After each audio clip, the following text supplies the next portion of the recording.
and welcome back to another episode of the Young Leaders Club podcast. I'm Lauren, your host, and today I'm joined with Santina Bunting. Hello, how are you? Hello, I'm good, thank you. Well, it's lovely to finally meet you. Thank you. I've heard lots about you. You are Young Professional of the Year. Yes, You're studying level 6 degree apprenticeship in engineering. Civil engineering to be exact, yeah. And also the chair of our Young Leaders Club Council. Yes, I am. Love it. So there's lots to unpack in today's episode. But when I first reached out to you, you said to me, I want to give some big sister advice. And I was on that straight away. I was like, yes, this is the energy we need on the Young Leaders Club podcast. And I just said as well, you're one of the youngest that I've interviewed, 19. Yeah, that's You've right. got loads to unpack, I which feel like is I've great. lived 1,000 lives. Yeah, well, do you know what? It's all good. And do you know what? With it being the Young Leaders Club, we focus on 18 to 35. We've done a lot with maybe the back end of that age range, so it's nice to get your opinion today and also to unpack everything that we're doing in the Young Leaders Club too. Definitely. So the first thing I want to start off on is confidence at work. Okay. It's hard. We're going to be real. Yeah. Sometimes it's a lot about just maybe showing up as that confident person, even if you're completely not feeling it yourself. Yeah. But there's loads to come from you. So I want to know first off, where did it all start? Okay. 'Cause there's lots. My career, my confidence, just everything. We'll go into your career first. Okay. And we'll work through. Yeah, of course. So my career started when I was 16. Okay. But I've got to take you back to when I was a bit younger, age 14, 15. Yeah. So a bit about my background. I went to a competitive grammar school. So it was very much like traditional route, after GCSEs, do your A-levels, go to university. Yeah. But I was like, I don't want to do that. I think I was itching to get into the workplace. And I felt where school perhaps didn't give me the full rounded aspect of different career options. My mum came in, so she has a background in education. So she was like, Santina, apprenticeships are, a great option. And she allowed me to do some research and we talked through it. And she's like, it would be a fantastic start to your career. And I was really lucky because I knew I wanted to do engineering from a young age because, there's a lot of people who don't know what they want. And especially at 16, how are we meant to know? Yeah. But I'd done some work experience and I liked the STEM subjects. And I knew my skills were sort of, problem solving and creativity. And I was thinking, what job aligned to that? And I was like, engineering. So I had my career choice. I had the pathway I wanted to do. And I was like, right, let me just do it. So applied for 5 different companies. I researched. Arup were my top choice. I did the whole application process because those who don't know about apprenticeships, it's very competitive. There's a lot of processes, a lot of just juggling your time. And then, I was told that I got the job. So I hadn't actually told any of my friends at school. Nobody knew that I was doing this. Yeah. I was like, I just want to do it. I just want to get it all secure and then tell everyone. Yeah. And I have to admit, my friends weren't shocked because I'd been banging the drum about apprenticeships. I think my friend reminded me the other day, since year 8. Oh my God. Clearly, I was like an early start to now they're all the rage, as you say. Yeah. And then I told school, I don't think school was surprised. And actually, I was back in school last week, so they were very encouraging. So I started Arup at the age of 16 as a level 3 civil engineering apprentice. Oh my God. And so that involved going to college part-time. And working on major infrastructure projects, so across buildings, bridges, roads, sort of helping with engineering analysis, database management, drawings. And I completed that in 2 rather than 3 years, which I was very proud of. So you're already fast-tracked? Yeah. Oh, wow, okay. I managed to do it quicker. And at the end of that, I was a qualified technician with the Institute of Civil Engineers. And then I was like, right, I always knew that I wanted to go to university. I wanted to do my degree. But with the apprenticeship, having the opportunity to work, in an environment where colleagues have been there for decades, working on different projects around the world and the UK, also getting paid at such a young age, being able to save, no debt. I was like, what's not to love? So let's go on to university.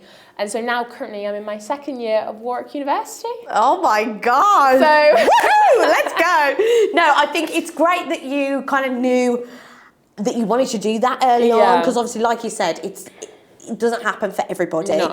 And I think when you are in school, GCSEs are coming up, it is very much like what are you going to do, guys? Like, it's kind of rammed down your throat a little bit. You've got to know what you want to do. And I don't think that's fair. I think I want to stress that if you don't know what you want to do, that's okay. Yeah. You know, we work to what, 50, 60, maybe 70 by the time I retire. And especially nowadays, career paths are so windy. If you choose one career, it doesn't mean you're going to do that in X amount of time. So it's okay not to know what you want to do. And I think the most important thing is discover what you're passionate about. Yeah. Because I was saying you're in this job for the long run, so you want to actually enjoy it. Yeah, and the only way to really do that is by kind of diving into lots of different things. Yes, getting work experience, 100%. Yeah, that's what I mean. And I think for you and for me, I've definitely known what I've wanted to do more so through dibble-dabbling in different jobs. Yeah. And sometimes I've thought, oh, actually, I really want to do that. And then I've got into the workplace and thought, And I have to admit, Lauren, I've got to be honest with you, when I started, I was a bit naive with engineering because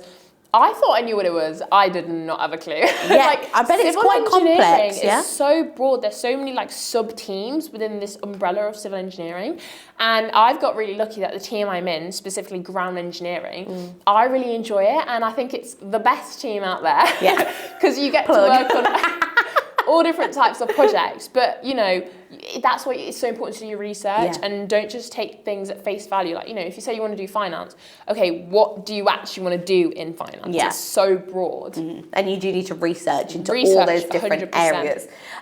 So starting a job as a young professional can be scary. 16, what the hell? How did you deal with those I don't belong here moments? I'm sure you've had some. You know what? I have to admit, I haven't. That might sound like, I don't know, really vain. But you know what? I was watching this interview and it was a rugby football player from New Zealand and she was asked, do you have imposter syndrome? And she was like, what's that?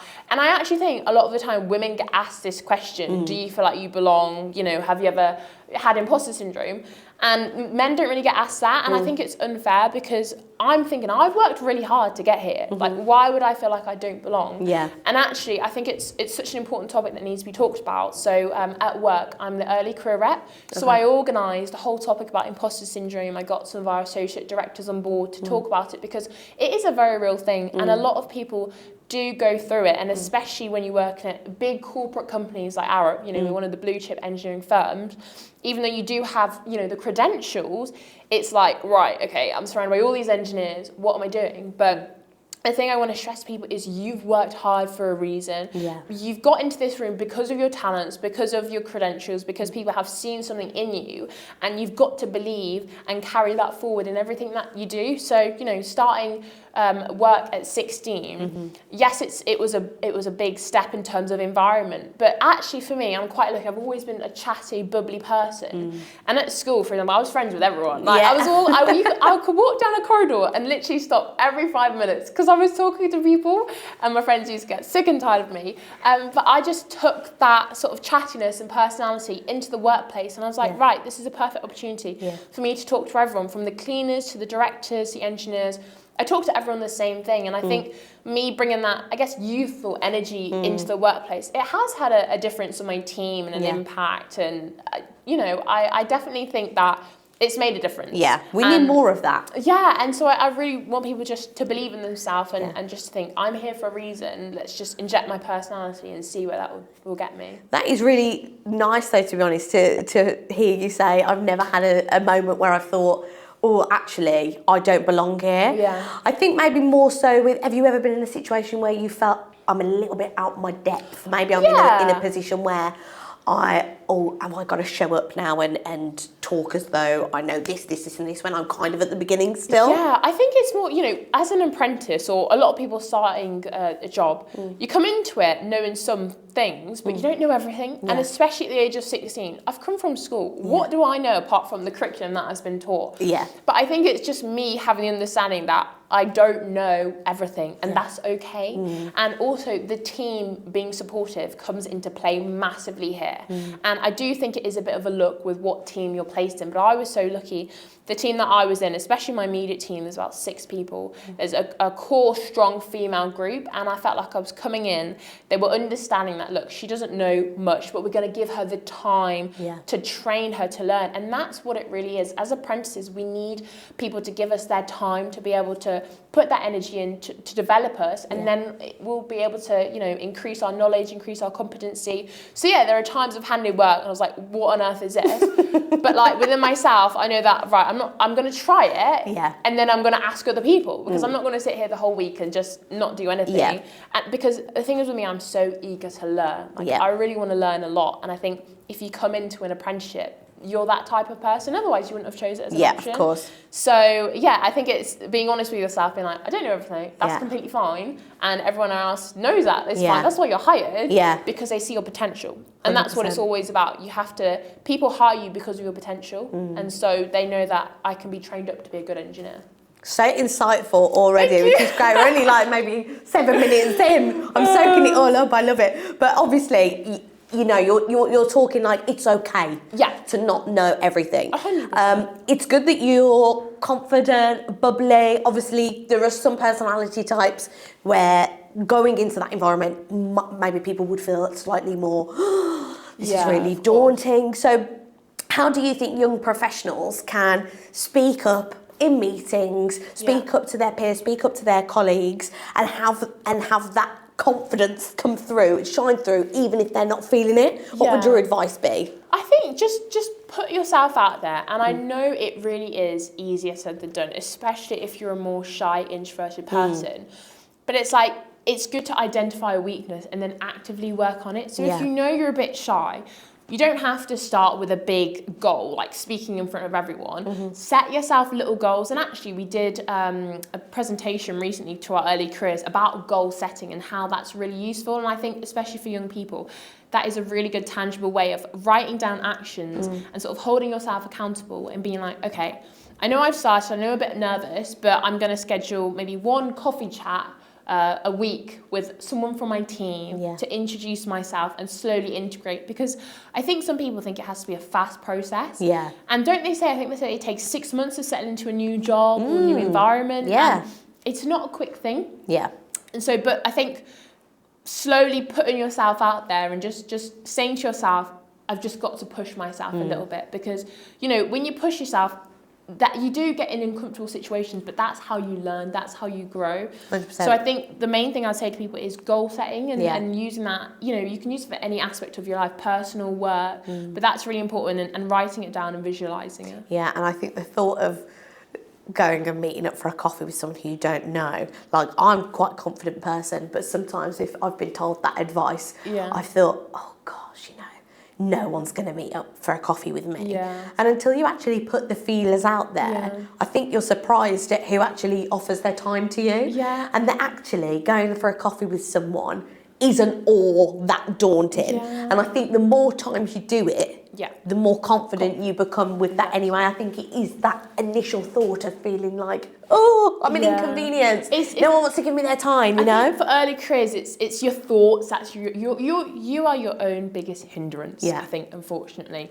And until you sort of step out that bubble, things are just going to stay the same. And sometimes the same is not good. You want to change. So I just think, and people are nice. Do you know what I mean? You will have some people who, you know, who aren't as nice. You get the vibe. Exactly. But most people, you know, I think they find early careers interesting and exciting. You know, they've come out of university, they've fresh perspective, fresh mind. So I think a lot of people would be willing to talk to you, to pass down their knowledge, because it's a compliment to them, you know. I want to take the time to speak to you. You know, I'm choosing you. So think of it, you're giving people the privilege to spend in your company. 100%. I think that's what you got to think. And I also think positive mindset and talking. I've been listening a lot about that sort of thing, but I think that will help. And you know what, like, I've found, if I've ever had someone approach me, for example, you know, in the world of radio, and how did you get to where you want to go? Like, I like what you've just said. I think how lovely that you've reached out to me, that you think I could give you some advice. I don't know what advice I could give you, because I pretty much just wing everything, but it is a compliment, and you do think, do you know what? Yeah, you took the time out to to reach out to me, to maybe learn a little bit about what I do. So 100%. Yeah. So I think you kind of have to flip the thinking and think, actually, how would I feel if I got asked this? Exactly. And feed into people's egos. Yeah. Do you know what I mean? Stroke the egos We're all a bit. human. Yeah, 100%. Okay, so how to stand out, right? Okay. Without burning yourself out. Yeah. Because I am the worst for this. Okay. I think I have to put all my eggs into all these different baskets and I've got to be doing absolutely everything, and I think I'm superhuman, and then I end up in burnout mode and I'm like, this is not good. Now I can't actually function. Yeah. So I want to talk a little bit about when you won Young Professional of the Year, because that was ace. How do you stand out without feeling like you have to be this perfect, ideal person in the world of civil engineering? You know what? I think with me, I've always said I've never claimed to be the best technician out there, like engineering technician. And I'd always like people to think what you see on like LinkedIn, for example, is the exact same person that you see in real life. Yeah. And I think to stand out, you have to be yourself. And I think splitting it into two categories, there's standing out in terms of your actual day-to-day work that you do, and then standing out outside of that. So, you know, making sure that when I'm given a task, an engineering task, I do it to the best of my ability. If I need help, or just being transparent about deadlines, that sort of thing. And, you know, in my yearly appraisal that I had a few months ago, they were like, we're happy with your work, your development. And I think making sure you do the job right is so important. You can't be focusing on everything else if you don't do your day job right. And I think that's the thing with me. You know, I enjoy the day job. I put in 100% of my effort into that. But then also, I enjoy everything else too. So I think when I started, Lauren, I knew that I didn't just want to do the day job and go home. Yeah. I knew that you are the only person in charge of your career and building it. You're the only one who's really going to advocate for yourself. So I knew that the way to the top is through putting yourself out there, because I think very traditionally, for like ethnic minorities, parents normally say to them, when you go in, just keep your head down, and that's the best way to work and go to the top. But it's not true. You always have to shout out about the work you do and advocate for yourself. And so I started looking for opportunities outside of work. So I joined the Institute of Apprenticeships and Technical Education panel. And that was really, I would say, the start of everything, because joining that panel, it meant I was having close connections with people in government, so working with the Department of Education, and then also they were bringing in like UCAS and Pearson's. I got to go to conferences. That's how I got to speak at the House of Lords. And so that was an opportunity that was literally just posted in our team's channel. I was like, right, okay, it's applicable to me. I'm an apprentice. I've got an opinion to share. Yeah. I'm going to apply for that. And then really it snowballed, and I just started to go into different events and networking, and I'm sure we'll come on to networking later, but really following up to people. Yeah. And so, yeah, I started doing all of that, and then relationships led to more and more things, and me being consistent on LinkedIn. And actually, I was just talking to someone about that earlier. With standing out, it's not something that happens straight away. No. It's a cumulative effect, and people always see the end result, but they don't see all that time and effort you've put into it. When I started my apprenticeship 3.5 years ago, I wasn't posting on LinkedIn every single day of the week. Like, I was probably doing it once every 2-3 months, if that. And that was a lot of the time because I didn't have that much to talk about, because I wasn't going through events that much. Yeah. And just slowly I've been going to more and more things. And I think the last year it really snowballed and I guess blown up, you could say. But that was not an immediate thing. It was a cumulative effort. And I think with standing out, people always see stars and they think, oh my gosh, they're amazing. But they don't see all that hard effort. And it takes time to stand out. It takes time to build relationships. So in my company, in the Birmingham office, I think there's like 900 people. So there's loads of people. And so I really just started to talk to everyone, share my personality. We've got internal sort of social media, you could call it, that we use, newsrooms, that sort of thing. And because a lot of people don't do it, a lot of people just do the day job. And, you know, that's okay. Yeah. Because I didn't, and I was doing everything else, it made me stand up quicker. Because I was showing it, and a lot of people, they don't show it.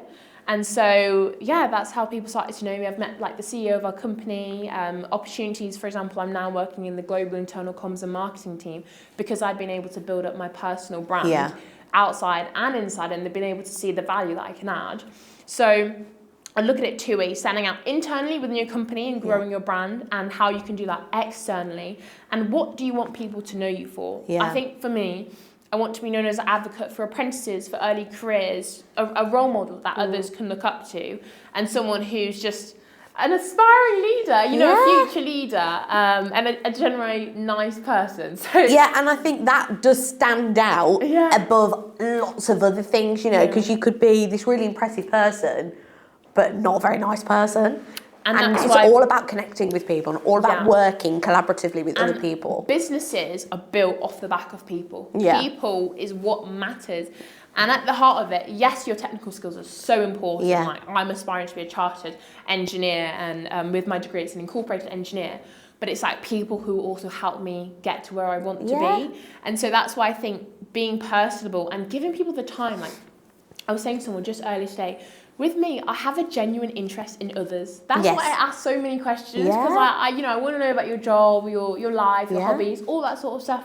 For a lot of people, I feel like they have to force it. So I just think being genuine. And you can tell, I think, when that comes across, if someone is genuinely just like, oh, you're just asking me this to pass some time. Yeah. Whereas straight away, as soon as I met you, oh my gosh, tell me about this. You know, and I'm exactly the same. I love hearing about other people and how they've got to where they've gotten. And I've also learned, which I'm sure you'll agree with as well, it's great to know that if you're not in the room, people are going to speak well of you when you're not there. Yeah. And I think that stands out massively above anything else. You know, it's great when you've got this and you're doing this and you're doing this and doing this. But I think to be in a room and people, and you're not there yourself, and someone is telling someone else about you and it's just all good. Yeah.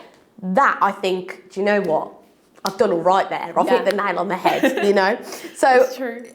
Very, very interesting, though, to just talk about this topic, really, of how to stand out, because I think a lot of people do maybe stress about, you know, posting on LinkedIn and I've got to put this on, and not everyone is that comes natural to people, you know? So very good to find out lots of different things of how you can do it without actually forcing it, you know? But a lot of young professionals stick to the basics, right? Yeah. They'll show up like what you just said. Lots of maybe ethnic minority families will say to their kids, just go to work, go to school, get your head down, don't do anything, just get on with it. Yeah. What's the difference between doing your job versus getting noticed? Right. I think the best way to explain that is giving tangible examples. Okay. So, for example, as I said, me being part of the global internal comms and marketing team, that's 1 day a week. That has absolutely nothing to do with my engineering day job. Yes. But the reason that came about is because this newsroom that we have at Arup, I managed to get an article published on the work that I did. Mm-hmm. And so the global comms marketing manager commented on it. And I was like, oh, she looks important. Let me message her. Yeah. So, as you do. I'm exactly the same. I'm like, who's this person commenting? I did a little search. Let's message. Exactly. Yeah. So then I messaged her and I was like, oh, you know, I've got an interest in sort of the comms world. I was wondering if maybe there's a discussion that could be happening around that. Yeah. Not really thinking anything of it. Maybe thinking a little consulting project, nothing too big. Lo and behold, we had a chat and she was like, yeah, I've spoken to the global director and we want you to join the team, like 1 day a week. And I was blown away. I was like, oh my gosh, I was not expecting this. Yeah. And, you know, I went back to my team and the team leader and like, yeah, that's fine. And just them seeing the potential in me and seeing all the stuff that I've done, be like, we want her in our team. Yeah. If I wouldn't have put myself out there and I'd just done my engineering, that wouldn't have happened. Mm-hmm. And so another thing that's going to be coming up, by the time this was released, it probably would have happened, but I've been asked to host the Inspirational Youth Awards. Oh, wow. It's such a full circle moment because last year I was actually nominated in one of the categories. Were you there? Yeah, I was on the red carpet. I was interviewing everyone. Oh my goodness. So I was shortlisted, and then this year I'm going to be hosting it. Wow. Which is, you know, a full circle. Yeah. But it's really because the founders behind the events, Anita and Ifraz, they've seen sort of my growth and potential. Yeah. And the consistency that I've had. And I think one more example I want to use is my relationship with the West Midlands Combined Authority. Okay. So that came about because I was in our Manchester office and the mayor of West Midlands was there. They were having a meeting. And so somebody that I knew at Arup introduced me to him and I gave, you know, quick 5-minute spiel introduction that you do. Yeah. And I was like, oh, I'd love to know how I can help you with your apprenticeship agenda. Because the thing is with me, I always try and see how can I align myself with them, what they're trying to achieve, so we can work together. And, you know, that's not always going to be the case where it fits, but sometimes it will fit. And that's where you follow up. So then I got his card, emailed him. Obviously, he's a very busy man. A month later, they came back and they're like, yeah, you know, he wants to have a meeting with you. And then he pulled in one of his staff, Helen, who's the director of employment. And then, yeah, we just had a conversation from that. And she said, you know, we want to work with you. So then I was asked to host a conference with them. And that relationship, it's just been developing and it's growing and growing. And I've got a relationship with Pearson's and UCAS. And that is really because they've seen the potential in me and they've seen the consistency and the value that I've been adding. And so they think, you know, we believe in her. We want to give her these opportunities. It's a classic example of just, you know, putting yourself out there, reaching out to people. And the worst people can say is no. No. Yeah. You know, and what's that going to do? Nothing. Exactly. Oh, no, all right, just another no. More used to rejection because it just builds you up. And rejection therapy. Have you seen her on TikTok? Rejection therapy. No. She's great. Watch her. We'll go off topic. But I think the worst people can say is no. And you don't know what is going to come from opportunities. You know, I was talking to you briefly about, this is about you, but talking about reaching out to Radio 1 presenters. I want to get there. How do I do it? Do this. Bit of advice. Now look, you know. So you've got to just do it. You've got to just put yourself out there, drop the message. If you see someone important who's, I don't know, liking your posts or whatever, or you see it they're getting tagged on LinkedIn, they look like they could benefit something that I do. Okay, how can I approach them and what can I bring to the table for them? What will make them interested in having a conversation with me, and you know? Something that I was just saying earlier to someone else, I was saying with these relationships, even though I don't talk to them all the time, because I'm consistent with my LinkedIn, because I'm posting, they feel like they know what I'm doing. It's like with social media. I see my friends and, you know, even though I don't talk to them a couple weeks, months, I'm like, right, I know what you've done. You've been posting about it. And it's the same thing. And that is another way of maintaining that relationship because that visibility, they're seeing, right, okay, she's done this, and this. And then next time we've got loads to catch up on, you know, and I think that's another good way. And it sparks that conversation straight away. As soon as you see someone, oh, I know that they're doing that because they're posting this. So I think, you know, using LinkedIn as a very valuable platform, and you know, it's kind of like it is social media, but a sophisticated social media. And you know, you have got to use it to shout about yourself. That is what it is. You never know what is actually gonna come from it. But drawing on everything that you've said, let's talk about 10 Downing Street. Oh my goodness. Sophia, who's our camera lady today behind the camera, she was showing me all of your Instagram. How did that come about? So it's kind of crazy because I'd literally just come back from holiday. And the email came through. I literally screamed, and my mum, because I was at home, my mum was like, what's happening? What's going on?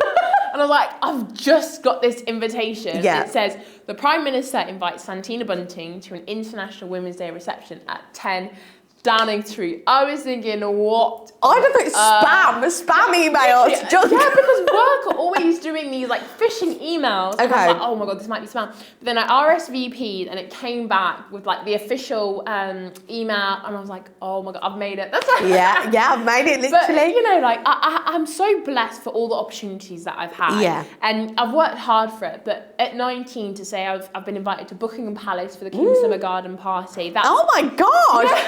Can I be the +1? That's for the work that I did with the Institute. So me and Mum went in May. I've been to the House of Parliament, spoke at the House of Lords, and so 10 Downing Street's kind of in the rung. I guess you could say the pinnacle, really.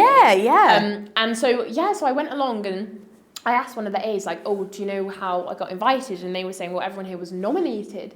And that really, and I put this in my LinkedIn post, you do not know who is watching. And I cannot stress this enough because the numbers don't count, because it's about who is seeing. And, you know, some people might not be engaging or reacting, but people are viewing. And you don't know where that's going to lead to, and you don't know in what situations they're thinking, oh, she could be the perfect person. So being in that room, it was amazing, because I think there was just about 100 people, women from all different types of backgrounds, all ethnicities, all races. I was talking to someone who was the president of Virgin Music, to a microbrewery pub owner, to a UCL computer science professor.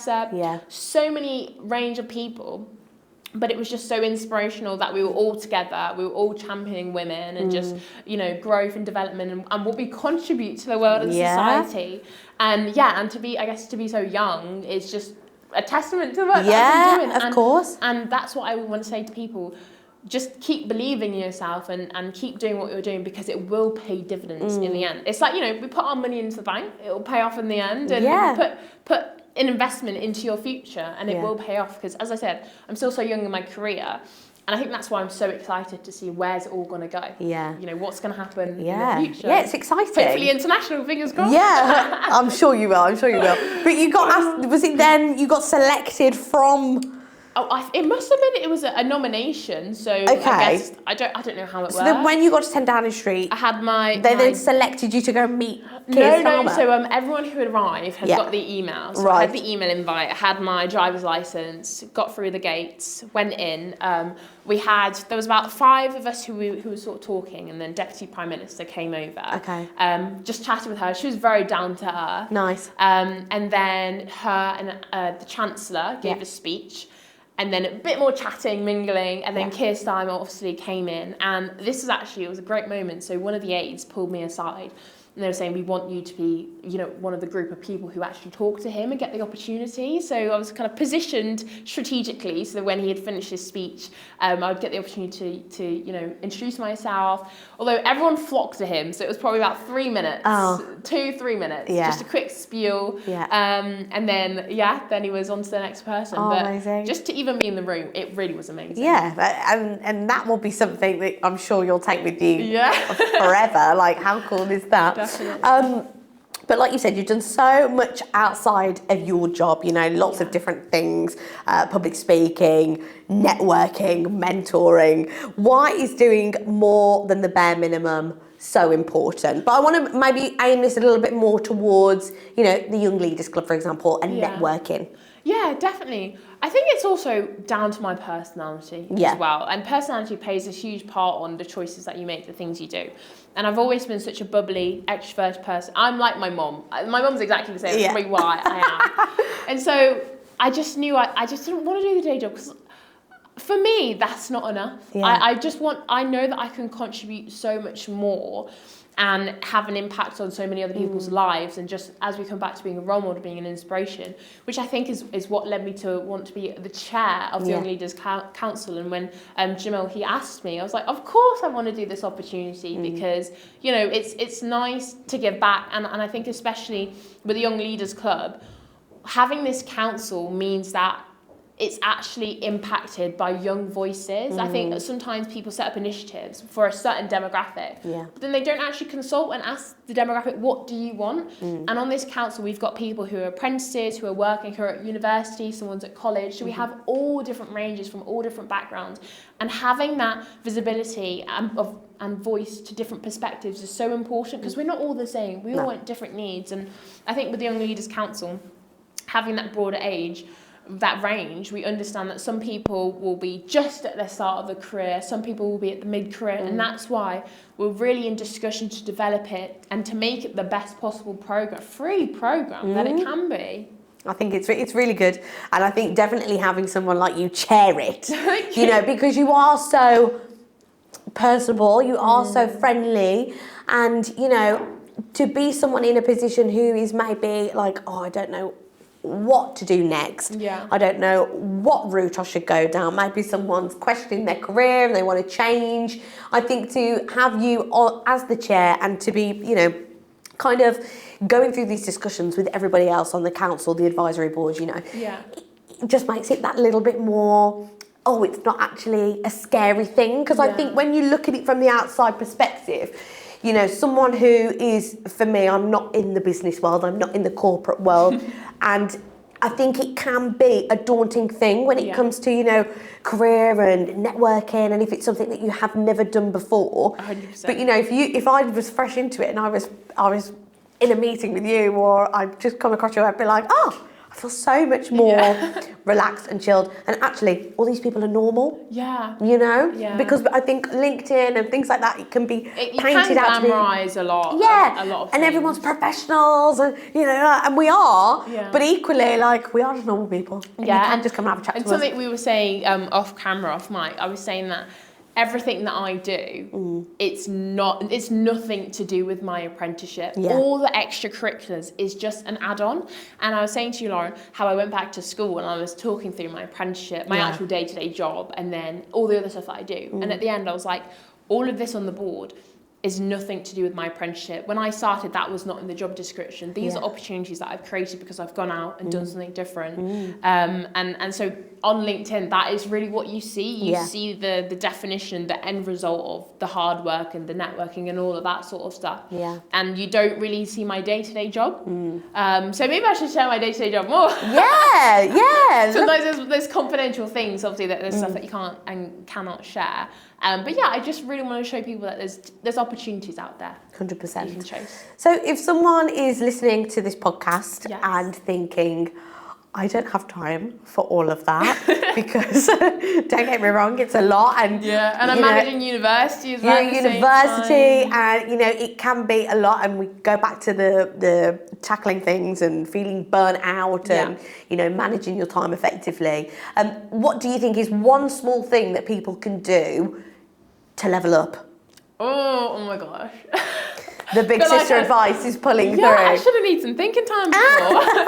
The one small thing. Yeah, because obviously there's loads people can dive into. You know, you've said like all the other things you do, LinkedIn, whatever, is all separate to your actual degree apprenticeship. Yeah. So if people are watching this, they're thinking, right, I'm doing a university course, or I'm doing a degree apprenticeship, or whatever else they're doing. I'm not really doing much else, but I want to do that one thing that maybe, okay, this is going to set me up a little bit. This is going to level me up slightly. Okay. I think there's two things. Okay, go on. Give them an option. I think firstly, trying to think in the future and think, what do you actually want from this extracurricular thing that you want to do? You know, is it to propel your career? Is it to fill some skills gap? What do you want? Well, like, there has to be a reason behind it. You don't just want to be doing it just because. I don't think that's a good reason. So really think about, what do you actually want to get from this thing? I think secondly, think of the industry that you're in. So for example, different industries will have, you know, like different networking groups, different youth advisory things that they need help with. So for engineering, we have the Institute of Civil Engineers. So if I was a uni student, that would be the perfect place to start, because I know that they have a free student membership. I know that they have committees you can get involved in. I know that they also have like events that you can go to. So using my future career pipeline as a starter is a good place, because there is so much out there, and it can be really overwhelming.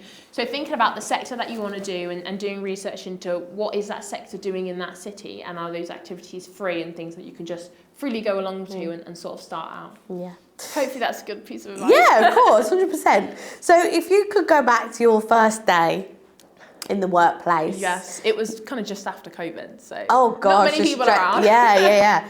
So knowing what you know now, obviously you're very confident, very bubbly. I'm sure you were when you were 16 as well, but I can imagine you've come on leaps and bounds in those 3 years of doing your apprenticeship. What is the one bit of advice you give yourself going into that first day at work? I think the thing I'd say is just keep being yourself, because that works. Yeah, I know. Do you know what? It's cliche, but everyone will say it. It is, I know. And the amount of people who I've spoke to who've just said, you know, you haven't got to try and be anybody else. I think especially when, like, you know, I'm in a completely different field to you, but when you're like presenting or you're hosting or you're being the face of something, it's very easy to think, I've got to be this type of way because that's how other people became successful. And you've got to kind of just trust yourself and trust that, okay, if I'm where I am now, I must be doing something, okay? And I think also we were saying before, like as a society, and especially my generation, it's very much comparison, and it's so easy to compare, especially with social media like LinkedIn. It is. And I was saying, different people will reach different stages at different times, and that's okay. Exclamation mark. I think that I would tell myself that. Going, if I was a lot younger, I would be telling myself, you know, don't compare and don't. Easier said than done though. Easier said than done, but also like a lot of my friends now have bought houses, they're getting engaged, they've got dogs, you know, whatever, living their best lives. But they left uni, 5 years ago, you know, and I'm still there. Yeah. And like what you said, as soon as you leave college, really, everyone then just goes off to do their own all thing. different things. Some people travel, some people settle down, as you said. Everyone's at different stages, so you can't compare because everyone's got their own path. Yeah. So nice that you'd remind yourself that, you know? So I want to do a quick fire round. Oh, okay. Before we wrap things up. So I'm going to ask you some questions. Yeah. These are called Santina's early career cheat codes. Oh, okay. So 5 questions. I want you to just answer spontaneously, whatever comes to your mind first, okay? This is a new section to the Young Leaders Club podcast. Right, are you ready? Yeah. Okay. One thing every young professional should stop doing. This is so hard. Oh my God. There was a timer on this. I took the timer off. Comparing, because we just comparing. Talked about comparing. Yes, yeah, stop comparing. The best career advice you've ever received. Oh my God. I feel like I'm the one always spouting advice. Yeah. that I've ever received. I don't think I've ever received career advice. Don't be afraid to do something different.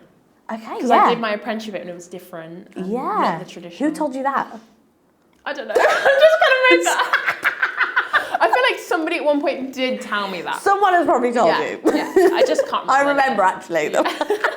Okay, biggest misconception about being successful?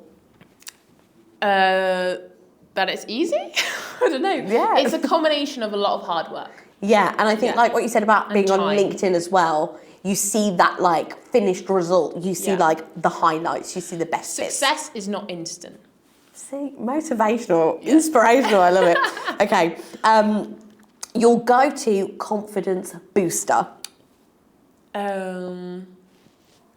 It's kind of a quote, and because I'm a Christian, my mum always says, you can do all things through Christ who strengthens you. So that's lovely. It's not like a boost, it's a quote. And so I always just like think now, I'll have a quick prayer and just be like, I can do this. Amazing. And your personal career motto? You have only one career, so make the most of it. I love it. Santina, thank you so much. I've loved chatting to you. I feel like we could have spoke way more. All day long. All day. But I've got work to get back to. You've got work to get back to. You're doing, are you having a meeting today with Young Leaders Club, second meeting. Amazing. How have you actually, before we wrap up, how have you found being part of the Young Leaders Club? Yes, you know what? What's your shout out to everyone watching to come and join the Young Leaders Club? Go follow the LinkedIn. No, honestly, it's been so good. And I think you can really tell that what Jamil's crafted has been so meaningful, so much thought and intention behind it. Like all the sessions that have been held, he's not just getting people off the street, he's getting speakers who have years of experience, years of wisdom behind the workshop that he's doing. The proper infrastructure, it's costing money and it's free to people. And I think with him, if you've met him, he's such a lovely guy. You can tell how passionate he is. And I think all my involvement so far, I did a post about this. I've never been chair before, you know, I sort of know what I'm doing, but I just feel encouraged by everyone around me and we're building this together. And I think that's the main thing. It's a program that's in development and it's not a shiny finished project. And I think things that are a shiny finished project, sometimes they're not always thought intentionally for the people, and that's why as a council we're coming on board to change it as we go along and adapt and mould it into this great program. I love it. And I did see that post actually, because I did think, and you spoke quite a lot about it today too, about how, you know, I've never chaired anything before and I don't have to know how to chair something because I'm learning. Just gonna try. Yeah, and this is what the Young Leaders Club is all about. So thank you so much. You've been a wonderful guest. Thank you for having me. You've given loads of good big sister advice, so I've loved it. And before you go, where can people find you to connect? Yes, on LinkedIn, just Santina Bunting. Amazing. Yeah, that's it. And Instagram. No, just LinkedIn. Just LinkedIn. We're not doing Instagram. But no, thank you so much. Good luck with everything. Thank you. Bye. Bye.